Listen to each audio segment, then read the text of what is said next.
Hi, everyone, and welcome back to the Travel Coach Network podcast. It is I, Sahar Rose Devore, the founder and CEO of the Travel Coach Network and the creator and instructor of the Travel Coach Certification Program. Today, I have another lovely member of the Travel Coach Network, Tiffany Musick. Tiffany believes travel is an important tool for helping us not only connect with the world, but with ourselves. As a transformation and travel coach, she helps people explore their call to travel in order to better understand their why and bring more clarity and purpose to their experiences.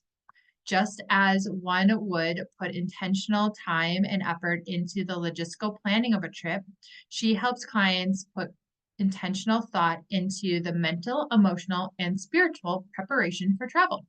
She also works with clients to navigate their trips from a place of deeper reflection and engagement with self and use this self learning as they reintegrate into their lives post travel. She's a professional certified coach with the ICF and a board certified coach with the Center for Credentialing and Education and holds a master's in leadership studies. Tiffany, thank you so much for joining us today on the TCN podcast. Absolutely. Thank you so much for having me. I'm really excited to be here. Excited to chat with you as well. Let's get started here. Tell us where your passion for travel stemmed from.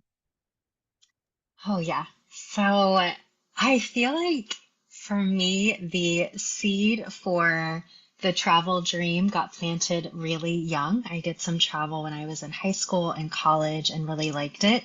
But it didn't get realized until a little bit later in my life. So I had this big plan of post undergrad going and traveling the world and teaching English abroad. And then life happened. So I actually got married really young. I graduated right in the middle of the recession. And so it was really the focus on finding a job. And then it really transitioned to kind of building this life that I thought that I was supposed to have, that I was supposed to want, and the travel part kind of got put on the back burner. So it actually wasn't until later in life I was going through a period of a lot of transition. I had just gone through a divorce. I was navigating kind of living on my own and being on my own in the world for the first time. Um, and I was starting to really kind of deconstruct and dismantle some of these beliefs that I was holding about who I was supposed to be and the life I was supposed to have. But one of the hard things about doing that was not really having a context or a framework for how else life could look, right? So I had only known what I had been sold, and I only knew being who I thought everybody else wanted me to be. So I didn't really have an idea of how could it look different? How could my life be different? And this is where I really returned to travel and kind of woke back up to this idea that there's this whole wide world out there with people who are living really differently. And so I think that's really what spurred this idea of wanting to go and see, wanting to witness how other people are in the world, how they live and how they navigate life. And in doing that, really realizing that there is no right or wrong way to live, but there's really beauty in all ways of living. And so that's really what kind of re-sparked that dream for me. Yeah, I hear it's common for people to feel like they need to also box themselves and their lives into what we're told, what our families expect of us, our parents expect of us, what society expects of us. Of now with social media, the influence that pressure puts on people. And I always say, like, for especially people, when I started traveling, I was just graduated university, and that's a really hard time in your early 20s. Like, I feel like we've been, like, what I say, institutionalized our whole time, whole Yes. life. We're told, like, we've been given a structure, we've been given a schedule for all of those years, 22, what is it, 17, 18 years. um and it's not easy to be like, okay, well, I'm supposed to be doing all these things now. I have to find a good job. I need to climb the corporate ladder. I need to find a partner, get married. I need to settle down and buy a house and all these things that, Yeah. we feel like we should be doing. And so I hear that quite often from people, not only just on the podcast, just I hear in general, and that puts so much pressure on us. So being able to turn to travel and know that that spark came from somewhere, it just shows just how powerful travel can be on us, and that it's such a vessel that we turn to for so many deeper reasons, right? Yeah, absolutely. I completely agree. It's like we're not really given this framework for how to assess what we really want for ourselves. We're kind of given this blueprint for, okay, like this is the way that the world works, this is the way that society works, and you kind of follow these steps. And so this idea of beginning to create something for yourself or to imagine something for yourself, for me, I found it so useful to get out of the day-to-day routine that I've been kind of stuck in for so long, to get off of the hamster wheel and to begin to shift my focus to how do other people show up in this world. And I find that it has actually like ignited this creative energy. Like once you start seeing that people do live differently, that they show up differently in the world, it creates this like expansiveness in thinking where you're like, oh, maybe anything's possible. Maybe I can really show up however I want to in my life, and that's just okay.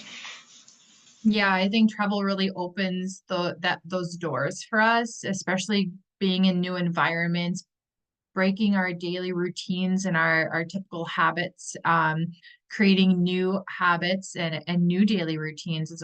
For me, I know when I was just a backpacker, it was just my happy place to get up and grab a fresh fruit smoothie and walk around town and go to the beach and sit in the sun and journal or read, and then go find some food and then talk to the people in my hospital and do it all over the next day. And like for me, I needed that time to explore new ideas and to find what happiness and everything looked like for me. Within your journeys, though, would you say that there's been a trip that really transformed you in some way? Yeah.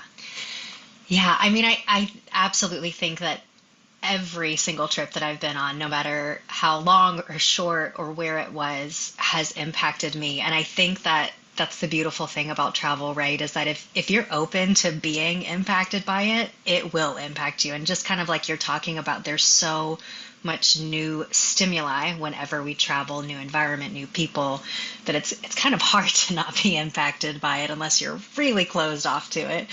Um, but I think for me, I'm kind of going back to the first international trip that I went on post divorce, and I boarded an international flight by myself for the first time ever in my life. And even just that, just the getting on the plane, I was flying over to Europe for a few weeks, felt like such a big thing. Like it felt scary and it felt overwhelming, but it also felt so liberating. And I remember being on the plane and getting buckled in and getting settled and just having this moment of like, wow, I think that there actually might not be anything that I can't do. Like if I can do this, if I can cross an ocean by myself, maybe I can really do whatever I want.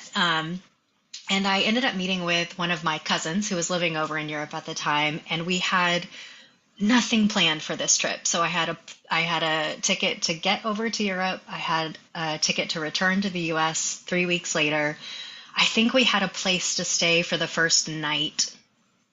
And beyond that, we had absolutely no itinerary, no agenda.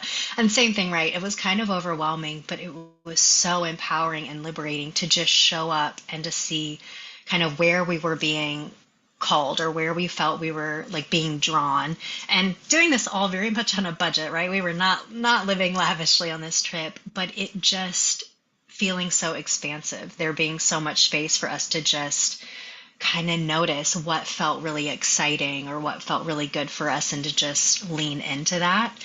And I think it reaffirmed this idea that I could have whatever life I wanted. I could be whoever I wanted to be as long as I was willing to kind of lean in to that uncertainty, the things that felt really scary about it. If I was willing to do the work to assess, okay, then what is it that I actually want for my life? Who is it that I actually want to be?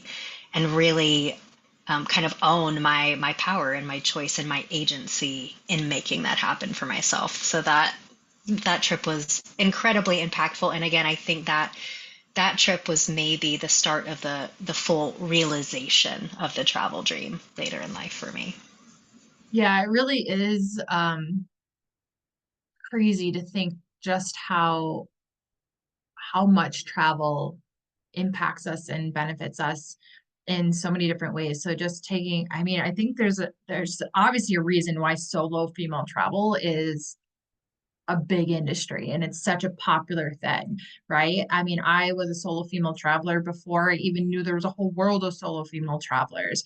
And I think it's, I know for me, and I saw myself in a lot of what you were just saying of, not having a strict itinerary and just having like a couple nights stay at somewhere and had no idea. That was my way to travel because for me, I felt freedom in that. Like I can go where I want, when I want, I can make my own decisions and travel just shines a light on um all of these key aspects for ourselves of our personal growth of our self-discovery of our fulfillment, just like crafting the life that makes us truly happy. And I think that's where we get bit by this travel bug. Like we become obsessed with travel because and people say this, it feeds my soul. Well, why does it feed your soul and how? There's truth behind that, right? And that looks different for everyone.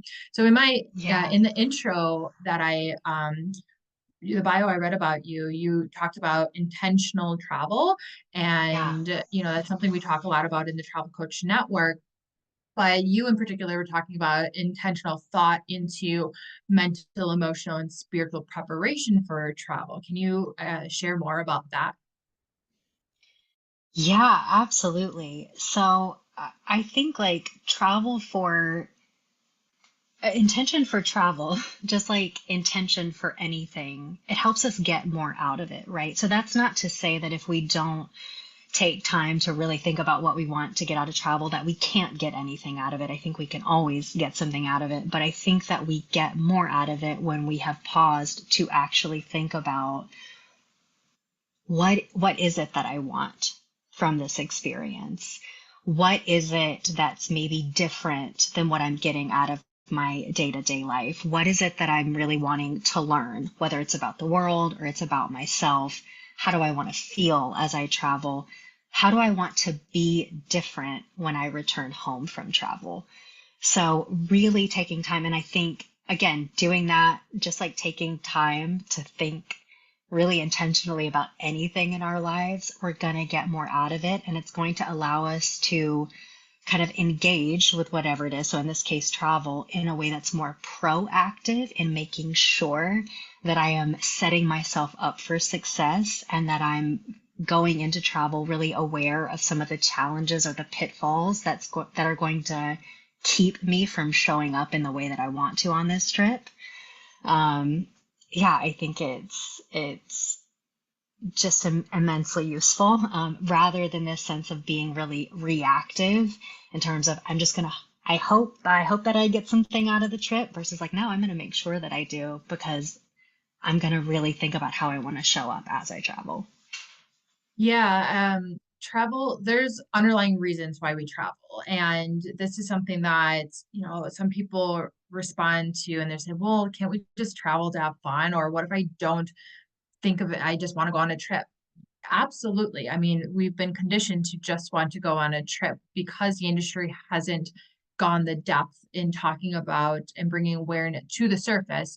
These, are motivating factors for travel. So there's always a reason why we want to travel because we're choosing to go on a trip. We could choose to do anything else, but why is it travel that people turn to? And this is Yeah, something that sparked my attention when I was just backpacking and I skipped the corporate route. I knew that wasn't going to be for me, but the more I traveled, and over the decade that I did, I was meeting more and more digital nomads or people quitting the 9 to 5 to travel. And for me, after seeing a pattern, I questioned like what's happening, why?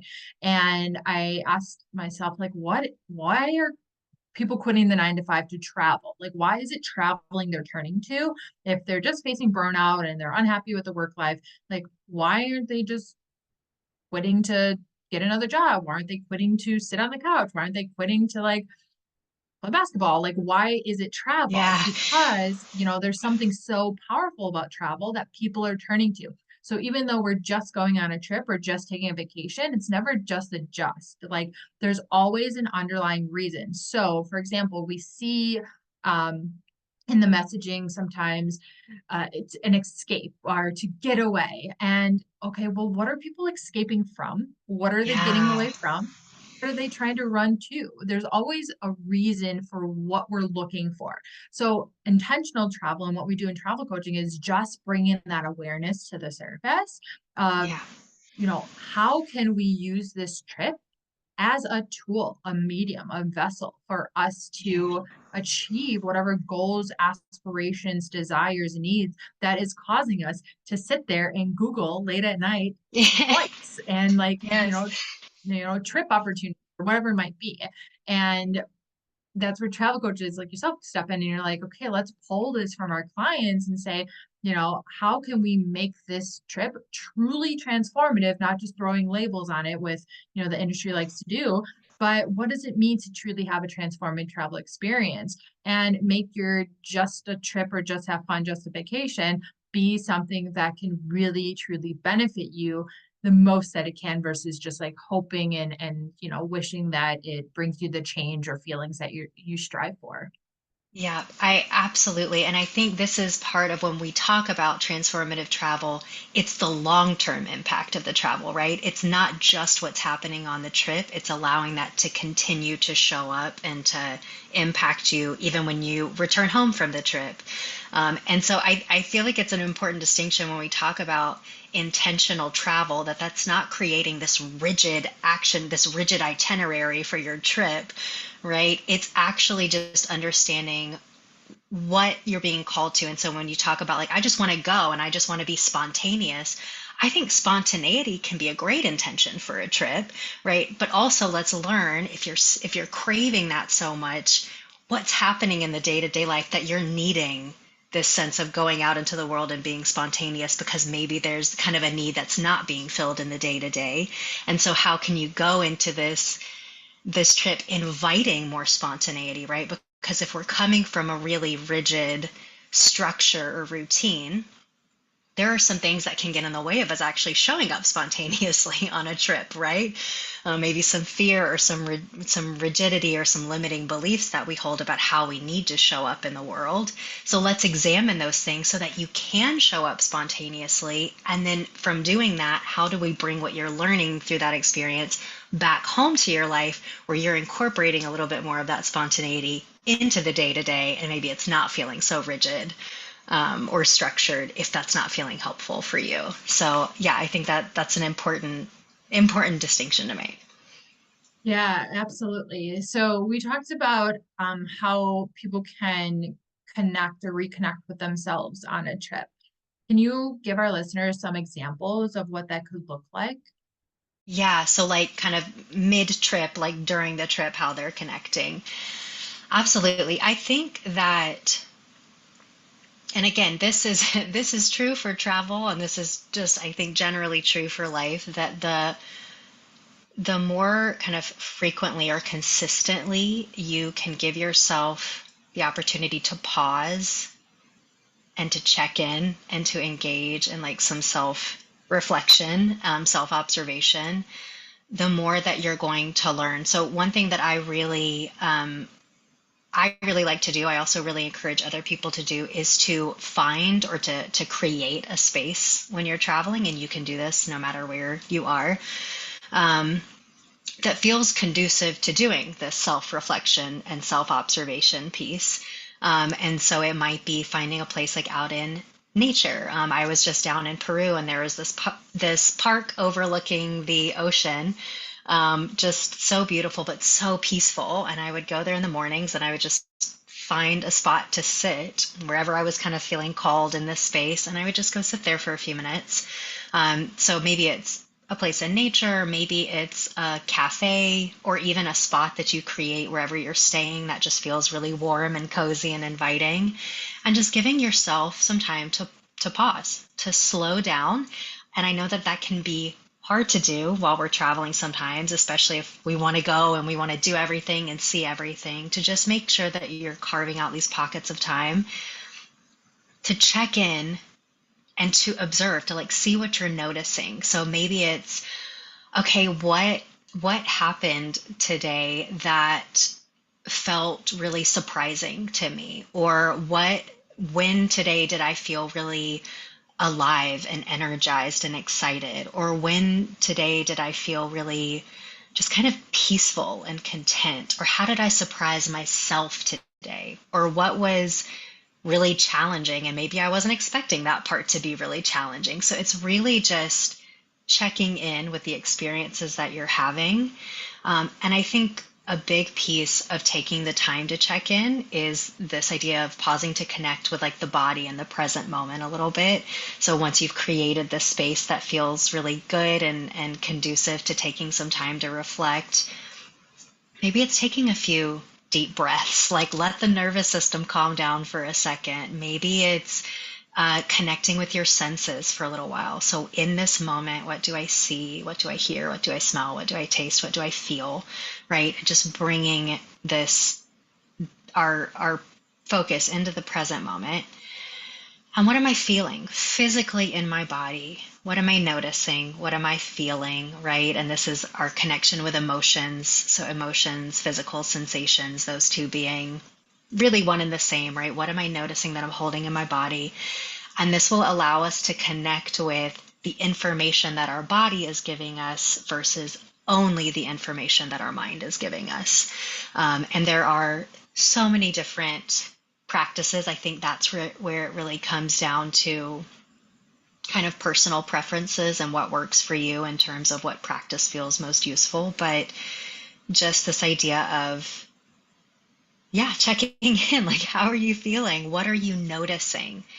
Right? What are the things that are really standing out to you about your experience? And trusting that those things have meaning. Yeah, absolutely. And so it sounds like as you're talking like more mindful travel, right? Like being mindful. Mindful travel can have many different definitions, especially in the world of like responsible or sustainable travel. But mindfulness as a whole, bringing that mindfulness into your travel experiences. So really being able to take in, as you were saying, what am I experiencing through all my senses? And sometimes as travelers, we don't do that, especially if we have a very tight itinerary, right? And I've always been not a fan of creating strict itineraries for people because as we talk about spontaneity, and there's so much that can come from spontaneous moments through our trip. Sometimes the best places I visited or the best people that I met or the stories or whatever it might be came from my unplanned events, and those strict itineraries really keep people in this like mode of your system is heightened. You're on a timetable, you have this planned, can't go wrong. If it does, now I've affected the next thing. And being able to just help people create more mindful experiences that allow them to really appreciate and soak in all that is happening, because there's a reason why we go to certain places and we want to see new destinations and we want to be in new environments. We want to spend time in nature. We want to be, where the culture is different. But if we don't really tap into that truest potential for all that, we're really doing as travel experts a disservice for our travelers, for our clients. Yeah, absolutely. And I I'm reminded as you're talking, right, how they talk about that like creativity is often born out of moments of like boredom, of giving yourself space to just be. And I think that awareness and transformation are really born out of moments where you're slowing down, you're pausing, and you're giving yourself space to reflect. I think this is also where we're making meaning of things, right? So if we're on this 100 miles an hour the whole trip, we're getting so much information from our surroundings and from how we're feeling as we engage with this new place or this new environment. But if we're not pausing to like really think about those things and to make meaning of those things, it's going to be hard to really integrate those things moving forward, or to kind of get this new awareness that's sustainable for us as we travel back home or continue with our lives in other areas too. Yeah, absolutely. Because we mentioned that post-trip integration is just as important as the trip itself and what we experience. Because if we don't take what we learned and what we've experienced and apply that to our lives, we're going to find ourselves back in the same rut mindset, physical being, just routine, everything that drove us to want to escape and get away, or need a vacation from our vacation all over, Yeah. right? So, what is that Yeah. post trip implementation? What could that or integration? What could that look like for clients, for travelers? Yeah, absolutely. I have found, like, for me and for people that I've worked with, right, that reintegration I think can sometimes be the hardest part. So we've gone on this trip, we've had this experience, we've been impacted or transformed in some way. And a lot of times we're returning back to a life that doesn't feel different. So we feel different coming home, but the life that we're returning to doesn't feel different. So we're maybe returning to the same job or the same relationships or the same physical space, right? And that can be really hard, particularly if there are parts of our lives that don't feel aligned anymore with kind of how we see ourselves. Um, and so I think part of the reintegration piece is, first of all, just knowing that that is likely to happen and giving yourself some space for that to happen. So giving yourself some grace in the process of coming home and knowing that there might be parts that feel a little difficult or a little disjointed, and that's okay. I think it can also be useful in knowing that to maybe give yourself a little bit of space at the end of a trip if you can provide a little bit more downtime or kind of a way to ease back into reintegrating versus coming back and going kind of full throttle right where you were before. If you have the ability to slow down, great. Also, to maybe not make any huge life decisions in those first like few days or couple weeks coming back. Um, Give some time to let the dust settle a little bit. And then on the other side of that, if it feels like a really big life change, feels important and useful, then great. Explore that. A coach can also really help with that piece of kind of trying to process that. But I think what I've found a lot is that oftentimes it's really just small changes. It's little ways that we can begin to reintegrate, that can be really helpful. And this is where having done the pre-trip work of like connecting with why you want to travel, and then the mid-trip work of really the engagement and the reflection comes in super useful, because you get to look at all of this data that you've gathered along the way and say, okay, what do I notice? What patterns or trends are popping up for me? What's standing out to me? What are the things that I connected most with on the trip? And what was it about these things that I felt so connected with? And then how do I begin to reintegrate those things in my life? Yeah, absolutely. It's all of those are super important, um, and that's why a coach is really a helpful tool for people to obtain those meaningful experiences, those trips beyond just the planning and booking phase, and taking full control over someone's entire experience. Just shifting the thought process, the mindset around travel itself, and really using it as that medium for change and for, our personal goals and aspirations, is really what we're all about here in the Travel Coach Network. With that said, you are a member of the Travel Coach Certification Program and a Yeah. member of our membership club and our community, of course. What has been, um, how has being part of the TCN or a program, um, impacted you or changed you or helped you in some way? Yeah, absolutely. I think as I have looked at building my travel coaching practice. And as we sit here and we talk about how important being intentional when it comes to travel is, I think that the Travel Coach Network has really helped me be intentional with what I'm building, what I'm creating. So what's really important to me?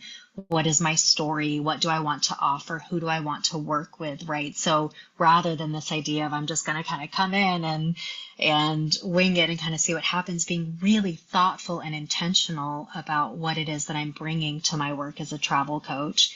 As well as I think it's helped me address some of the fears or these kind of like limiting beliefs that I have when it comes to this idea of, but put something out into the world. Yes, be thoughtful about it. Yes, be intentional about it, but put something out into the world and trust that the right people are going to be drawn to the work that I'm doing, as long as the work that I'm doing feels really authentic and true for me.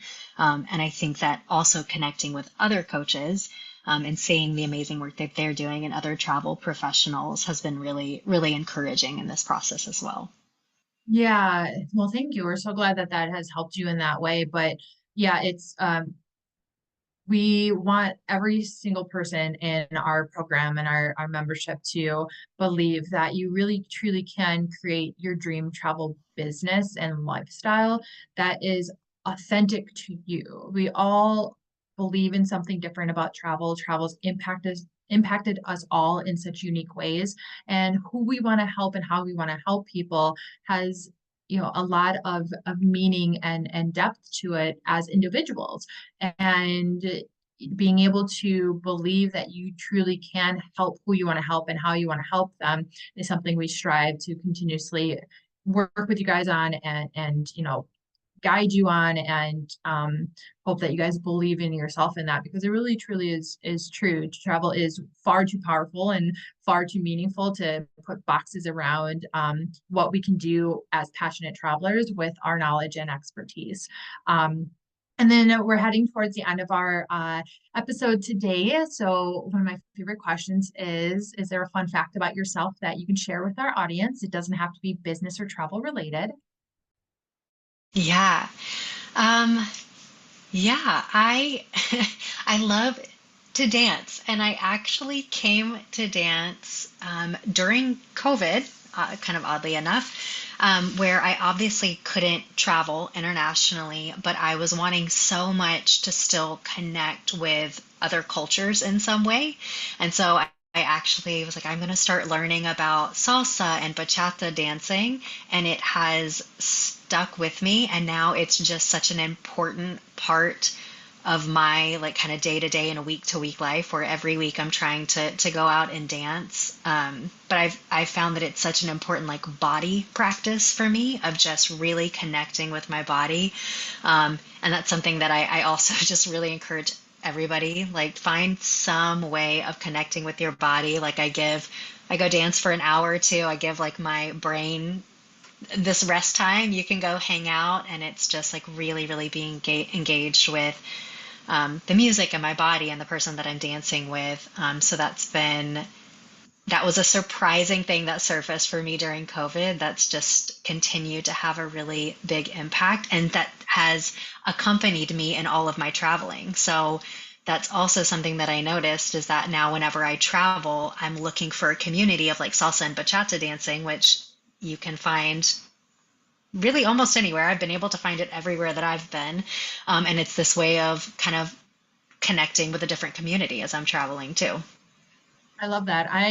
need to connect you with Veerly. I don't know if maybe you are connected with Veerly in the TCN. She too loves dancing that way too. And Yes. yeah, so I'll definitely connect you guys because I see a lot of Yes. somewhere in the world you guys can meet up and do something, or maybe you guys Yes. can host a virtual dance session for the TCN, which would be I super love fun. that. Yeah. But wonderful. Well, Tiffany, thank you so much for joining us today on the TCN podcast. Yeah, thank you so much again for having me. It is a pleasure and hope to visit again in the future. Wonderful. How can everyone find and follow or learn more about you? Yeah, absolutely. So my website is a great place to start to just learn about coaching, my approach to coaching, and my story. So it's compasstravelcoaching.com. So compass, just like the tool that we use to help us navigate, right, the world or life. So compasstravelcoaching.com. I also have a blog that I've started. I'll be putting content up every week on that. So invite people to check in regularly. And that's really all about, again, the transformative process of travel, the benefits, the challenges, the new awareness that we create from that. And then also on social. So on Instagram and LinkedIn, Compass Travel Coaching. Wonderful. We will be sure to put all of those in our show notes. Again, thank you so much for joining us today. It was a lovely to chat with you. Thanks, Sahara. Everyone, be sure to follow us on Instagram at the Travel Coach Network. Learn more at thetravelcoachnetwork.com. Come give us a hello in our TCN Global community on Facebook. You can find the link for that and your free beginner's guide to travel coaching in the show notes, along with all of Tiffany's links. If you know anyone who may be interested in travel coaching, please be sure to send them our way to our podcast. We truly appreciate it. And until next time, my fellow wanderers, bye for now.